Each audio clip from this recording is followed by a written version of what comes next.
अस्सलाम वालेकुम dear students.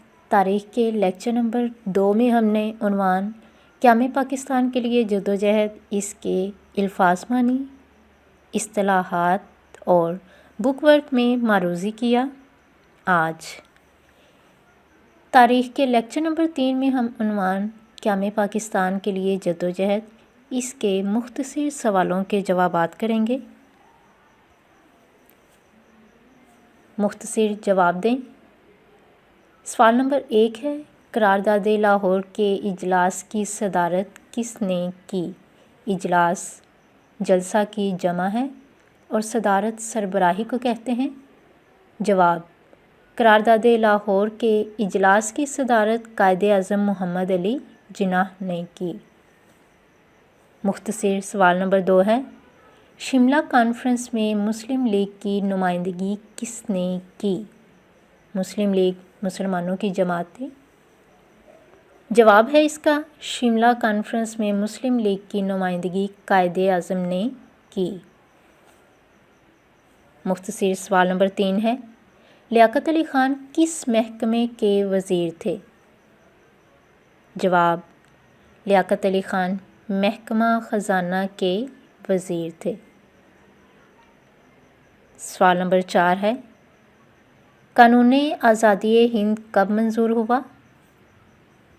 जवाब है इसका, कानून आज़ादी हिंद 18 जुलाई सन 1947 को बरतानवी पार्लियामेंट ने मंजूर किया। कब मंजूर हुआ था? 18 जुलाई सन 1947 को।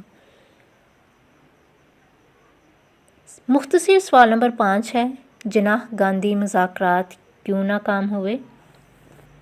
मुज़ाकरात बातचीत को कहते हैं। जवाब है इसका, जिन्नाह गांधी मुज़ाकरात इसलिए नाकाम हुए क्योंकि इन मुज़ाकरात में गांधी ने दो कौमी नज़रिया को मानने से इनकार कर दिया और मुल्क की तकसीम से पहले अंग्रेज़ों से आज़ादी पर इसरार किया।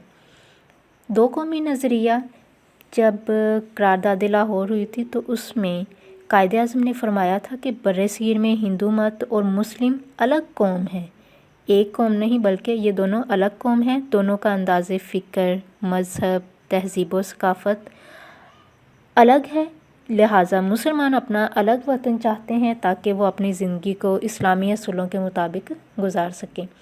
ये उनका नज़रिया था जिसको गांधी ने मानने से इनकार किया था और मुल्क की तकसीम से पहले ही अंग्रेज़ों से आज़ादी पर इसरार किया। जी स्टूडेंट्स, ये है हमारा आज का काम।